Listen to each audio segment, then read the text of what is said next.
Hi, everybody. Welcome to The Truth About Death and Dying. I am your host. My name is Sheila, and I would like to just start off with a disclaimer that I am not an expert in anything, but I do have some real experience with dealing with death and dying and the grief process. What brought me to this place today, where I'm here with you talking about death and dying, comes from people reaching out to me who are going through a similar situation, looking for some support, some advice. And I thought, I feel like this is an important topic and it's a super important role to take on. And so I hope that this will be beneficial for you. If you're joining me today, you're probably joining me for a very good reason. And if you are in that caregiving role, I am so sorry that you have to go through this, but I like to look at death and dying like birth, as it can be as beautiful. Helping someone prepare for that final ending can be beautiful if you choose to look at it that way. I would like to just take a little time to tell you a little bit about myself and how I came to be here and with my experience. My father was diagnosed in 2018 at the age of 81 with liver cancer. And my father was a pretty clean liver, did a lot of clean living. He enjoyed food, that's for sure. That was probably his downfall. But he was not a drinker, was never a smoker, but he ended up with liver cancer. And the percentage of people that end up with cancer specific to the liver is very low. Usually cancer comes in and it ends up in your liver. With my father's case, it was specific to the liver. And so when my dad and I were at his oncologist appointment, my dad had just been given this horrific news, and, we're both trying to process what we just heard, because, often someone tells you something, you're like, no, I don't want to take that information in right now. But inevitably you have to. So we're at the oncologist appointment, and the doctor is talking, to my dad about, his options and whatnot. And my father has just checked out. I can just tell he's just trying to process the information he was just given. And so the oncologist was going on about how, we have perfectly fine doctors here in the area, but the specialists are in Boston. And, there's treatments, there's this, just different things that my dad had for options. And I finally looked at my dad, and I kind of snapped him out of his little mini trance, and I said, Dad, we're going to go to Boston. Like, we're not going to mess around with local doctors. No offense. I'm sure they're fantastic, but I want a specialist. I think my dad needs a specialist. So we got the appointment in Boston. My two older brothers and I accompanied my father to his consultation at Mass General with Dr. Tanabe, who is a fantastic surgeon. I can't sing his praises enough. Dr. Tanabe sat down with all of us, kind of questioned all of us about our roles, our relationships and all that, and then determined that my father was going to be eligible for surgery. Just a step back just a minute, my grandmother died, my father's mother died of breast cancer, ultimately of breast cancer. And she was doing chemotherapy, but towards the end, she just said, I'm going to stop it because I feel like it's making me sicker than the cancer. And I think that kind of stayed with my father, and so he was not going to do chemo, regardless. His kind of thought was, I've had a good run, and, if this is it, this is it. So his outcome looked fairly bright, according to Dr. Tanabe, and so we prepared. We went home, we came back, we prepared to go to Boston. We live in Maine, and we went back to Boston for his surgery, which was supposed to be like an 8 or 10 hour, like long day of surgery. And so my brothers and family gathered around and, just trying to kill some time while Dad was in surgery. And we got a call just an hour or two into the surgery from Dr. Tanabe, and he said that they couldn't do, basically what they were going to do is remove half of his liver, take the bad stuff out, and then the good liver would rejuvenate and he would be fine to continue on. So, but when he got in there, he realized that my father had cirrhosis, which was also a shocker to us because, again, my dad was never a drinker. In fact, when we were in Dr. Tanabe's office for the initial consultation, I think I said to him, my father has drank in his entire life what I or my brother here have done in a weekend bender. Like, it's insane how little my father drank, and now he's got cirrhosis. So they had to do another procedure in order to block off something to the bad liver, part of the liver, and give the good liver a chance to rejuvenate enough for them to do the surgery. And I know I don't have all my particulars in place there, but I'm not a doctor, so that's the long short of it. So they did that procedure, and then we headed back home to Maine for my dad to recuperate from that. And then the surgery was scheduled, I think, 8 weeks later to go back to Boston and have the big procedure done. So we did that. We went back to Boston. I was with my dad the whole time because I had been deemed captain of the ship, and I'm not sure if it's because I'm the only daughter he had, or just the situation. But I was the logical choice to kind of take the reins and get my dad through this. So we went back to Boston, had the surgery. Everything went great. He had 2 follow-up appointments. Dr. Tanabe said, I don't want to see you again. You're cancer-free, good to go. So that was great news. Everyone was happy. Rolling into 2020, my dad had a follow-up, a third follow-up, and unfortunately, we did not get good news on that one. COVID was just coming on strong, and my dad was given a terminal diagnosis.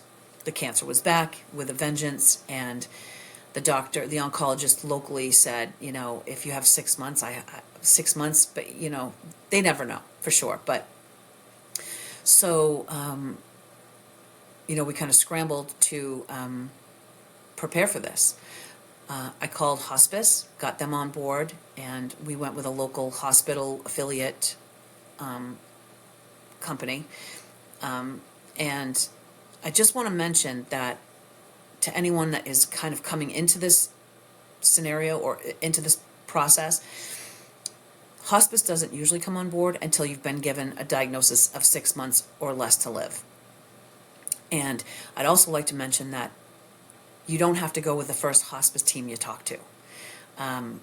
Like a doctor or a dentist or any other person that you go to see for, a hairdresser, anybody, you don't have to stay with that person just because you had a consultation or whatever. So I think the key to a successful process is to have a good team on board that you feel comfortable with, that the person you're taking care of feels comfortable with, and it needs to be a good fit all around. Luckily, we knocked it out of the park the first try. But my dad's first nurse that came in was not really a good match for him. She came in like a bull in a china shop, kind of just came in and took over, so to speak. And my father was just like, wait a minute. No, he called me right up and he said, this is not going to work. I had a conversation with the folks at hospice and I said, this nurse is not going to be a good fit for my dad. We need somebody different. And they were like, oh, but she's a wonderful nurse and da da da da da. And I said, I'm 100% sure you're right about that, but she's not a good fit for my father. And this is about my dad. It's about his comfort. It's about his well-being throughout this process. I want someone in there that is a good fit. So they sent another nurse that was fantastic. So I just want to put that out there, that you don't have to settle for the first team you contact. There's a lot of hospice companies out there, and so just keep that in mind. Don't just assume that you have to stay with who you originally contact. So my dad got on board with hospice, met his team, but at this point my dad was feeling really good, looking good, feeling good. You would not know anything was going on by looking at him.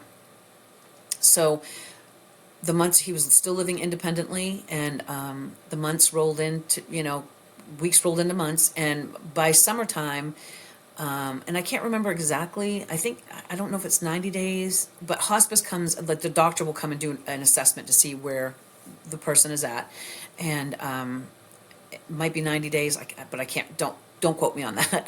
And every state might be different. I'm not sure state to state how hospice works. I just know how it does work here in Maine. So,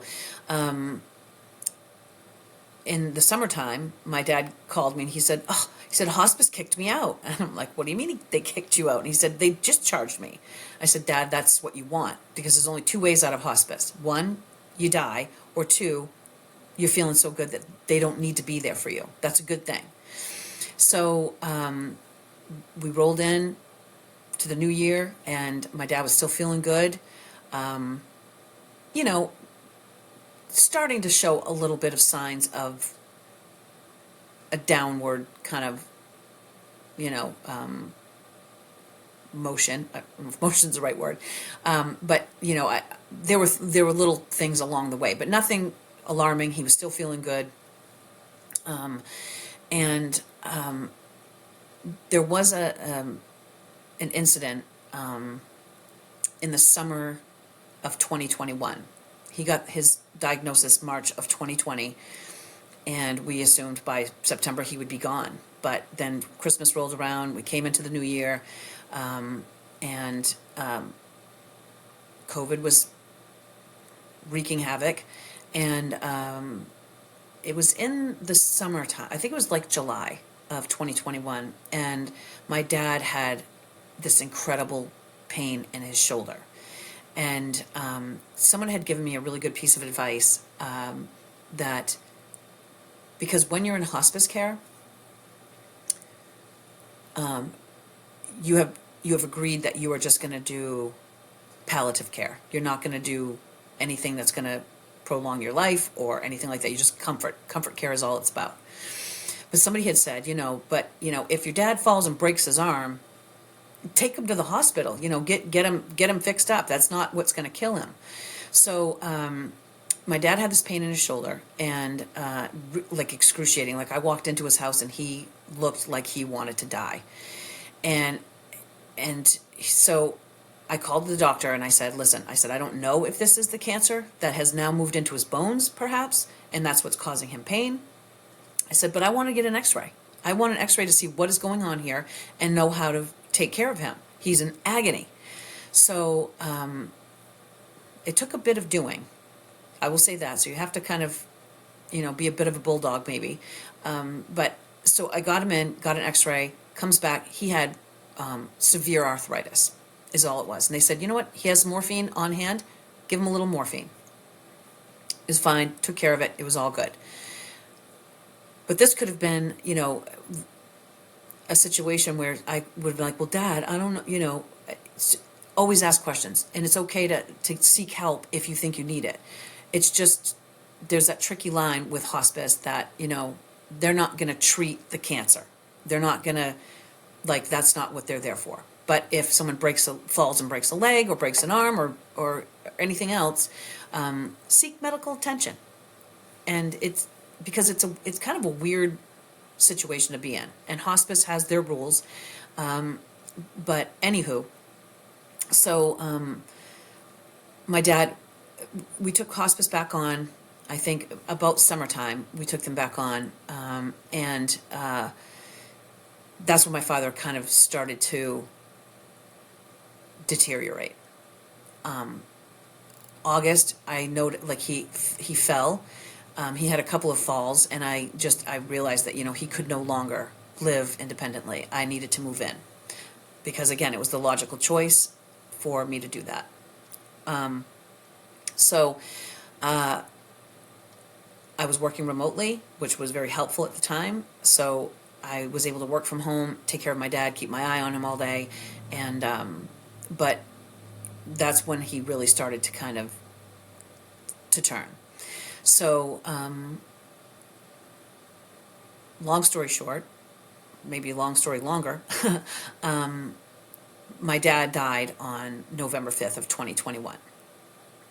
And there's a lot of pieces to the process that I want to get into. I'm not going to do it today, but I will do it going forward. Just some little things that maybe you're like, oh, okay, that's what that, why this or that or whatever. And just tips for support for taking care of yourself, because being the sole caregiver or the primary caregiver, you will burn out. You will burn out. You will burn out if you don't get help and support and respite. So I want to give you those tools. I want to help you however I can. But this whole process is a beautiful thing. I'm so grateful that I was able to take care of my father until the very end, hold his hand while he took his last breath. But it's a very, very hard road. It's very lonely at times, like indescribably lonely at times. So we'll get into that. I just wanted to kind of give you my take on it. I also spent several years as a facilitator in a grief support group for children. So I bring that kind of experience too, and we'll talk about grief and, you know, that kind of stuff as we go along as well. So we'll kind of weave those things in together. And I will have guests on.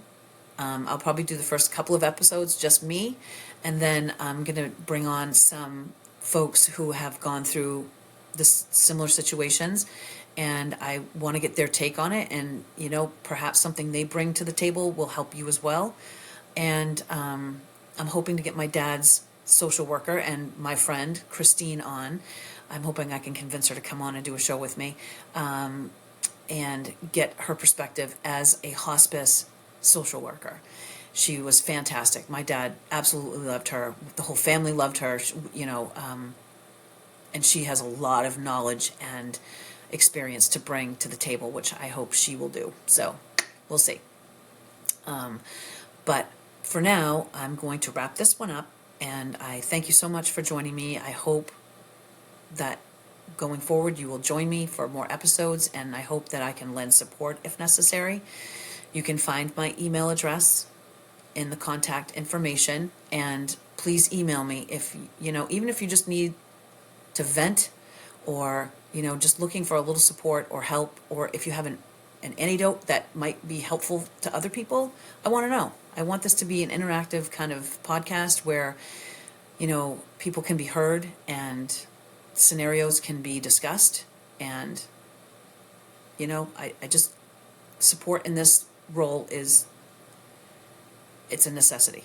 It's a necessity. So I wish you love and peace, and I thank you for stopping by. And if you do like this podcast, I hope that you will like and subscribe and hit that notification button so that you'll know when new episodes come out. I appreciate the support. Thank you.